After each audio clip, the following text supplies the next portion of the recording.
Alright, what's up y'all, it's LakerFan here. In today's video, as you can see by the title, we're contrasting two different play styles. As you can see, my lineup right here, I got the finisher, facilitating finisher, and then two-way sharpshooter.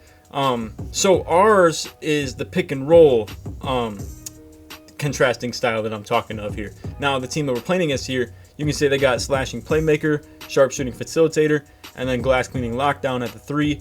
So, it's glass lock.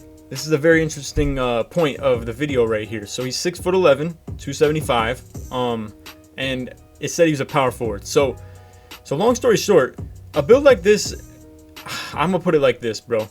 I personally do not feel like a build like this can shoot you out of a game. Now, does it make impacts other places? Absolutely, like that for instance. But when people try to make its role to stick it in the corner and play like this all game, trust me, I believe that they will knock down shots like this all game. But I mean, while I say that, is it at a consistent enough rate to like truly be able to like properly play the 3 when you're trying to ISO like this? So anyway, long story short, dude in the pink hat, he is running point for the majority of this game. Now, this is a real ugly game. Kitchen is a two-way sharp. Obviously his defense is going to be pretty decent as well, but obviously that takes offensive hits some places as well. I really didn't think he was going up with that. That's my only complaints about, you know, or my only excuse of why I couldn't like contest or block that. But you see, like we're struggling a little bit too, because at the end of the day, this 6'11 dude, the pure lock or whatever you want to call it, his pick and roll D was pretty solid. But at the end of the day, as long as here, let's go with the pick and roll. Let's go with the pick and roll discussion for now. I'm gonna give you guys complete explanation of how this pick and roll offense is supposed to work. So, and you see that we get the little interception right there. Also, one thing that I want to mention with the ISO is how things like that, where people are real stagnant and they're not moving around very much, I will say you're very susceptible to turnovers like that. Sort of like a rocket style of offense where it's pretty easy to tell where people are going to be and like constantly be at. However, you see me help down like that. That's just kind of a decision that I make. It's a read and react. It's a read and react thing where I just decide to step in because I want to protect the paint, because I feel like the shot that dude with the yellow fro is gonna take is not good enough, in my opinion, to beat us in this game. So anyway, you see we're struggling, however, on offense. But anyway, let's stick to the pick and roll discussion I was talking about. In this offense, you have basically one of 3 things that happens. Either people constantly play sides on you because they're too afraid of your 3-pointers, which in essence creates slip opportunities, easy 2-point shots, and in turn you just have to play good defense basically.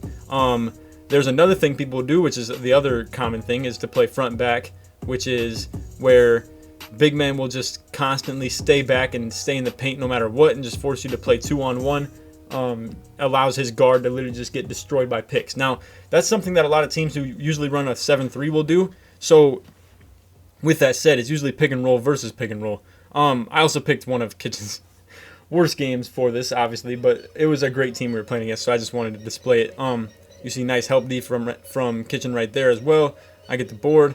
Now, let's talk about the other thing, which is really the most common thing to see from like competitive players against pick and roll, which is what you're seeing right here, is hedge defense, which is where yellow fro, he steps up on Kitchen until he's able to get back to me. Now, for instance, what that creates is opportunities like this, where if he steps up too high and there's nobody to come and guard me, then it equals easy 2-point shots, as long as both the guard and big have good speed.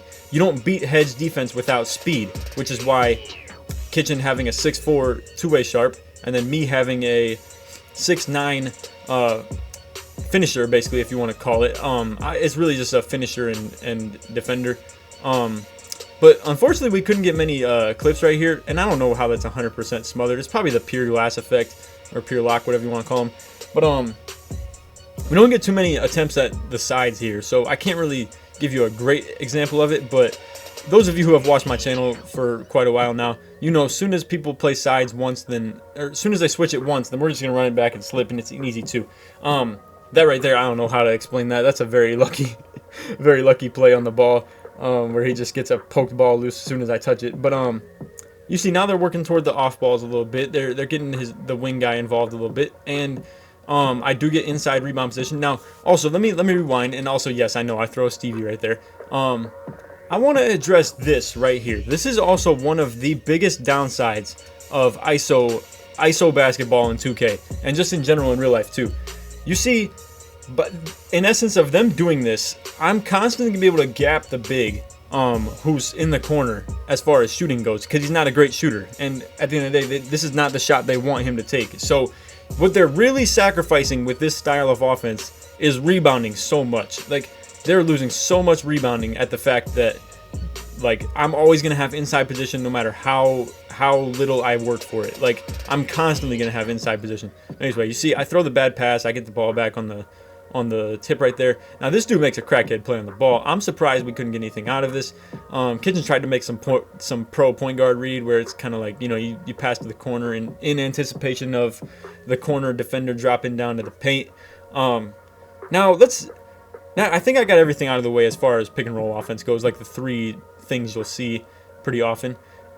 That right there is another interesting thing as well, of just running like pick and roll slash, it's not really like the LT BS that you see in 2K19, but it is kind of like, it's something you see in real life. People will stand there with the ball, defender tries to get around them, and it forces switches basically. It's basically the same thing as screening. But anyway, let's talk about the ISO now.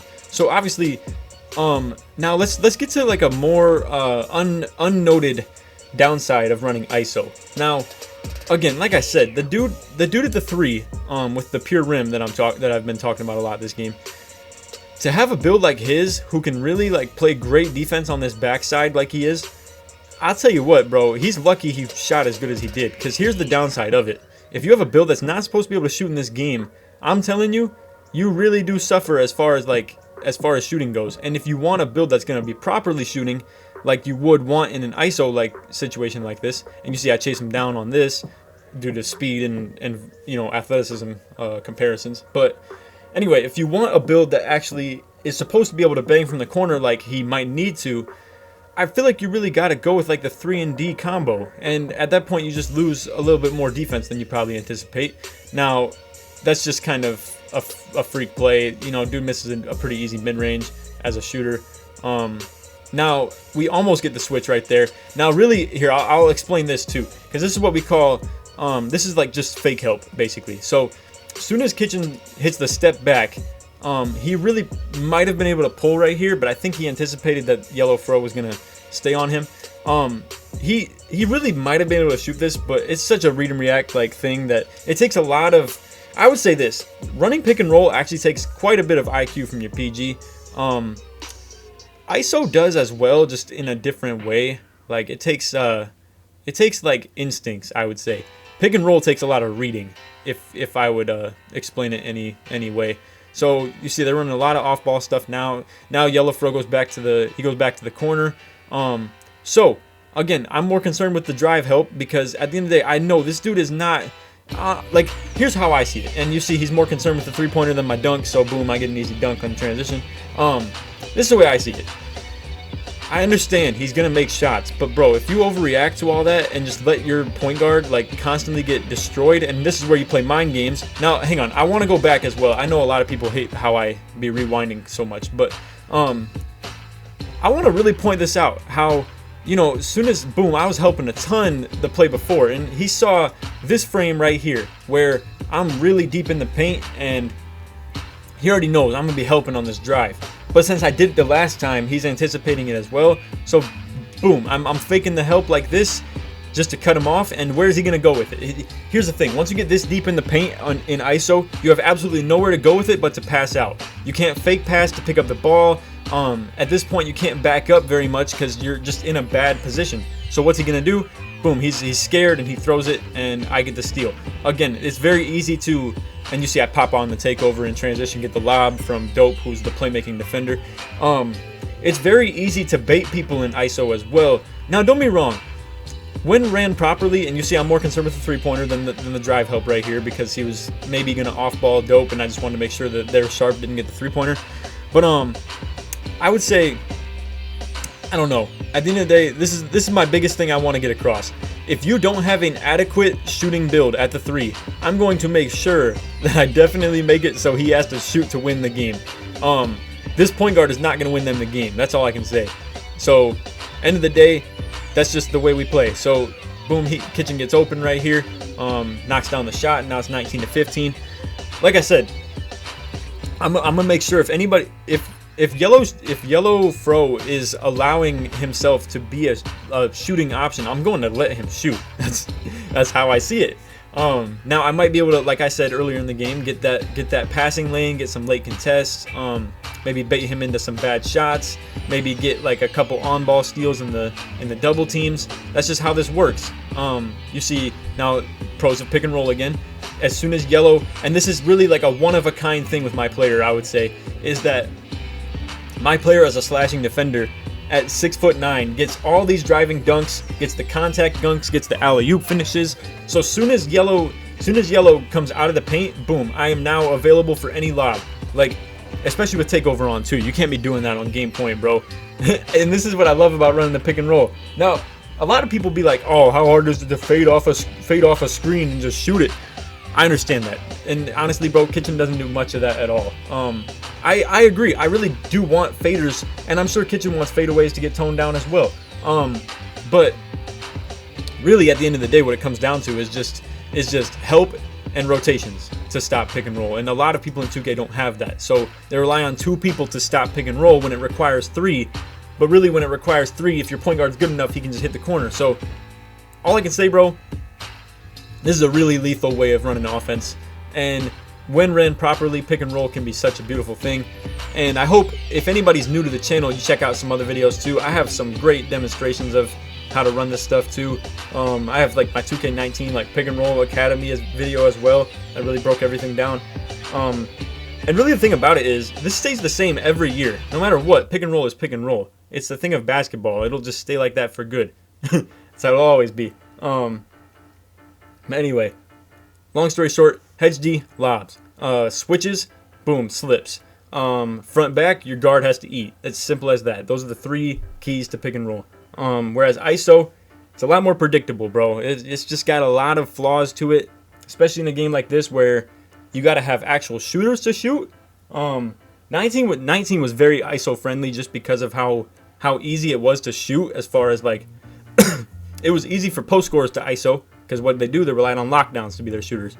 Now, if a post scorer had to deal with a pure sharp to be able to shoot in that corner, and he had to deal with the pure sharp's horrible defense, that post scorer will get exposed in the pick and roll because of his speed and lack of it. But anyway, and then same goes for running with like a point guard who relies on a stretch big to be able to ISO.